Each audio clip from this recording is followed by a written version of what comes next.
Good afternoon, my dear brothers and sisters. If my memory serves me right, it was 2018 when I learned how to drive. And I was lucky enough on two things. Number one, I learned to drive at Tagaytay. Nakatulong po yung matatarik na kalsada ng Tagaytay para matimpla ko po yung clutch and gas. And number two, I was trained by 3 of my driver co-seminarians. 3 pong mga co-seminarians ko ang nagturo sa akin mag-drive. Ibig sabihin po, all their good techniques, all their best practices have been handed down to me. Hindi lang ng isa, hindi lang ng dalawa, kung hindi ng 3 driver. Now, when we got back here in Manila, nung medyo marunong-runong na po ako mag-drive at nakuha ko na po yung driver's license, our rector in the seminary told me, Brother Aldwin, please bring your co-seminarians to the Manila Cathedral. They have a mass service to the Archbishop. Sabi ko, sige po.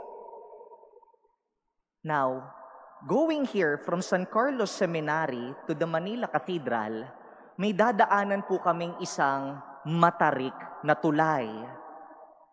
And for one reason or another, I cannot climb that bridge. Hindi ko po mapaahon yung aming Mitsubishi L300. Remember, I was taught by 3 drivers. In-apply ko na po lahat ng good techniques, best practices. Hindi ko po mapaandar yung L3 doon sa tulay. And then one of my co-seminarians told me, Aldwino, allow us, your passengers, to go down.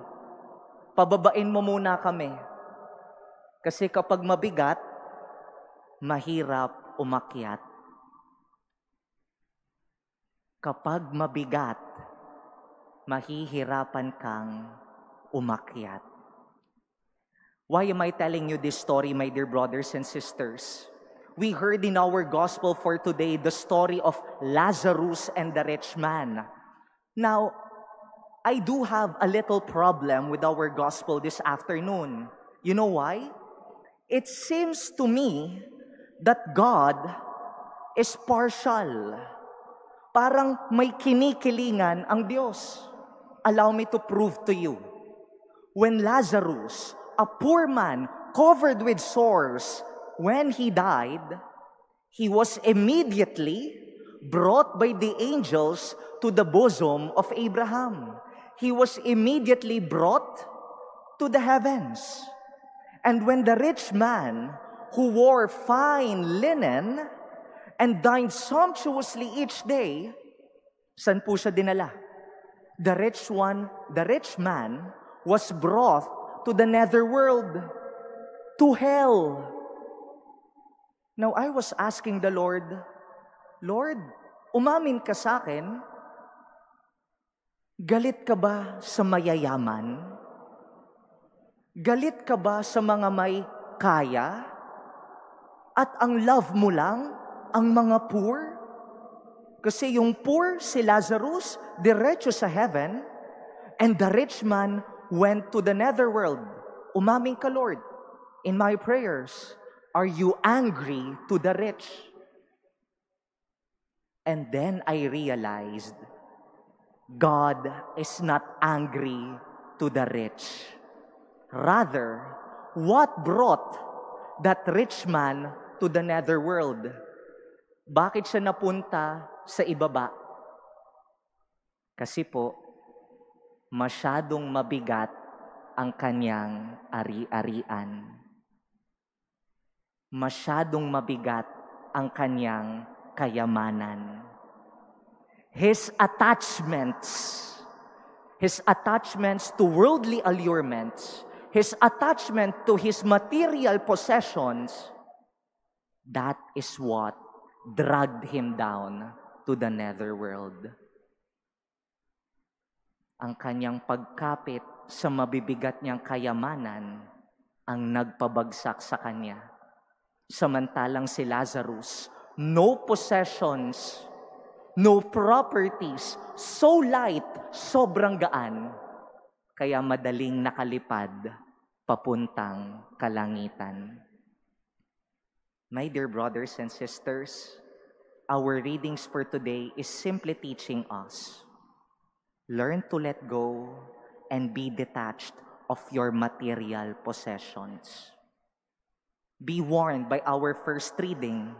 What did we hear from the prophet Jeremiah?